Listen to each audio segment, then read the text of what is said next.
Hi hello ನಮಸ್ಕಾರ ಎಲ್ಲರಿಗೂ. ಇವತ್ತಿನ ವಿಡಿಯೋದಾಗ ದೋಸೆ, ಗುಂಡ್ಪಂಗ್ಲ, ಇಡ್ಲಿ ಮತ್ತು ಪೂರೇಕ ಎಲ್ಲದಕ್ಕೂ ಒಂದೇ ರೀತಿಯಾದಂಥ ಚಟ್ನಿ ಹೆಂಗೆ ಮಾಡೋದು ಅಂತ ಇವತ್ತಿನ ವಿಡಿಯೋದಾಗ ಭಾಳ ಅಂದ್ರೆ ಭಾಳ ಸರಳ ಮಾಡೋದದ. ಹೆಂಗಂತ ನೋಡ್ಕೊಂಡು ಬರೋಣ ಬರ್ರಿ. ನೋಡ್ರಿ, ಈಗ ಇದಕ್ಕೆ ನಾವು ಪುಟಾಣಿ ಅಂದರೆ ಹುರಿಗಡ್ಲಿ ಮತ್ತು ಕೊತ್ತಂಬರಿ ತೊಗೋಬೇಕು, ಮೆಣಸಿನ್ಕಾಯಿ ತೊಗೋಬೇಕು, ಮತ್ತು ಇಲ್ಲಿ ಹಸಿ ಕೊಬ್ಬರಿ ತುರಿದಿಟ್ಕೊಂಡಿರೋ ಅಂಥದ್ದು. ಇಲ್ಲಿ ನಾ ಹಳ್ಳುಪ್ಪು ತೊಗೊಂಡಿನಿ, ಉಪ್ಪು ತೊಗೋಬೇಕು. ಪುಡಿ ಉಪ್ಪಾದರೂ ತೊಗೋಬೋದು, ಹಳ್ಳುಪ್ಪಾದರೂ ತೊಗೋಬೋದು, ರುಚಿಗೆ ತಕ್ಕಷ್ಟು ಉಪ್ಪು ತೊಗೋಬೇಕು. ಈಗ ಇಲ್ಲಿ ನಾವು ಒಂದೊಂದು ಐಟಮ್ಸ್ ಹಾಕ್ಕೋತಾ ಹೋಗೋಣ ಅಂತ.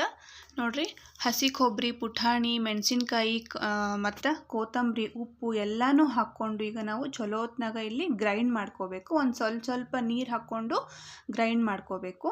ನೋಡ್ರಿ, ಈಗ ನಮ್ಗೆ ಚಟ್ನಿ ರೆಡಿ ಆಯಿತು. ಭಾಳ ಅಂದ್ರೆ ಭಾಳ ಸರಳದ ಇದು ಮತ್ತು ಭಾಳ ಲಘು ಆಗೋ ಅಂಥದ್ದು.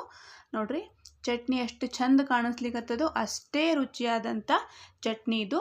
ನೋಡ್ರಿ, ಈಗ ಒಂಚೂರು ನೀರು ಹಾಕ್ಕೊಂಡು ಎಲ್ಲನೂ ನಾವು ಚಲೋ ಹೊತ್ನಾಗ ಹೊಂದೋ ಹಂಗೆ ಮಿಕ್ಸ್ ಮಾಡ್ಕೋಬೇಕು. ಈಗ ಇದನ್ನು ಒಂದು ಬೌಲ್ಗೆ ನಾವು ಶಿಫ್ಟ್ ಮಾಡ್ಕೊಳ್ಳೋಣಂತ. ನೋಡ್ರಿ, ಎಷ್ಟು ಚಂದ ಕಾಣಿಸ್ಲಿಕ್ಕತ್ತದ. ಇದಕ್ಕೊಂದು ನಾವು ಸಿಂಪಲ್ ಆಗಿರೋವಂಥ ಒಂದು ಒಗ್ಗರಣೆ ಮಾಡ್ಕೊಳ್ಳೋಣಂತ. ಇದಕ್ಕೆ ಒಗ್ಗರಣೆಗೆ ಎಣ್ಣೆ ಮತ್ತು ಜೀರಿಗೆ, ಸಾಸಿವೆ, ಇಂಗು ಇಷ್ಟು ಹಾಕಿದ್ರೆ ಒಗ್ಗರಣೆ ರೆಡಿ ಆಗಿಬಿಡ್ತದೆ.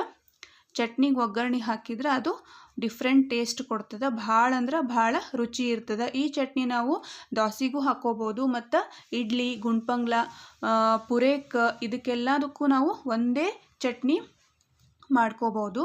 ನೋಡ್ರಿ, ಎಷ್ಟು ಚಂದ ಕಾಣಿಸ್ಲಿಕ್ಕತ್ತದ. ನೋಡ್ರಿ, ಈ ವಿಡಿಯೋ ಯಾರಿಗೆಲ್ಲ ಇಷ್ಟ ಆಯಿತು ಲೈಕ್ ಮಾಡಿರಿ, ಶೇರ್ ಮಾಡಿರಿ, ಕಮೆಂಟ್ ಮಾಡಿರಿ ಮತ್ತು ಮರೀದೆ ಸಬ್ಸ್ಕ್ರೈಬ್ ಮಾಡಿರಿ. Thanks for watching.